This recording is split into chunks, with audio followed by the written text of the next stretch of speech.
सिंह साहब, जिलाध्यक्ष सिंह साहब, मेरे अनुज और प्रिय वीरेंद्र पाठक जी, खाद्यान्न सहायक मिनिस्टर सिंह साहब और उपस्थित सज्जनों,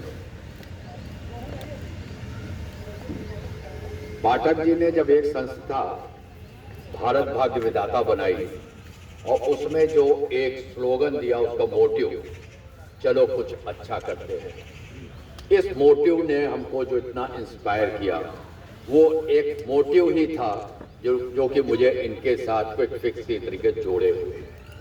और तब से आज तक मैं जितना समय निकाल पाता हूँ, देता हूँ, कभी कभी क्षमा प्रार्थी भी हो जाता हूँ कि मैं समय नहीं दे पाता अपनी कार्य की व्यस्तता के कारण। लेकिन 1857 की गदर में जो हमारे पूर्वजों ने हम लोगों को आज की तारीख में खुली सांस लेने का जो अवसर प्रदान करने के लिए अपनी शहादत दी थी, उनको नमन करने के लिए हमारे पास और आने वाली पीढ़ियों को ज्ञान देने के लिए कि इस स्थान का क्या महत्व है, इस शिलापट का यहाँ लगाए जाने के अलावा कोई चारा नहीं था।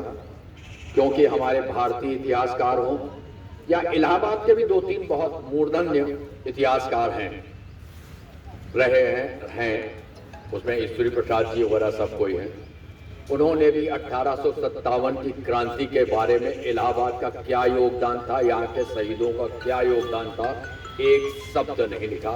मुझे उस बात का खेद भी नहीं। 1857 याद करिए कि हम उस समय आजाद हो गए, हम इलाहाबादी हैं। एक बार मैंने, अन्यथा नहीं लीजिएगा, हो सकता है कोई उस दल से संबंधित हो, एक साहब ने सोशल मीडिया के ऊपर वर्ड लिखा कि गांधी और कांग्रेस ना होती तो हम आजाद ना होते। तो मैंने सिर्फ उनको एक जवाब लिखा था कि गांधी जी जब पैदा नहीं हुए, कांग्रेस की जब स्थापना नहीं हुई, हम इलाहाबादी उस मट्टी के हैं कि उस जमाने में 10 दिन आजाद रह के हम लोगों ने शासन कर दिया।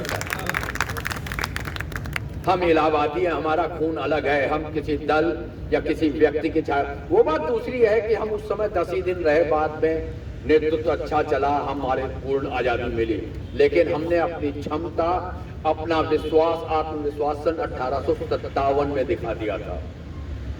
ननका जी 1942 के बारे में पाठक जी ने बताया, कोई समाज, उनके समाज वाले नहीं जानते थे कि ननका जी ने क्या शहादत दी। आप सोचिए, सुलाकी की दुकान से नकाश कोने तक बलूच सेना पूरी नीचे भरी हो और एक भिश्ती मशक के अंदर तिरंगा लेकर के ऊपर कोतवाली के गेट के ऊपर जहां झंडा लगता है चढ़ जाए, उसे पता है कि मैं यूनियन जैक फेंकूंगा और वंदे मातरम लगाऊंगा तो नीचे से कितनी गोलियां लगेंगी। वो वही नीचे गिर के मरा था 1942।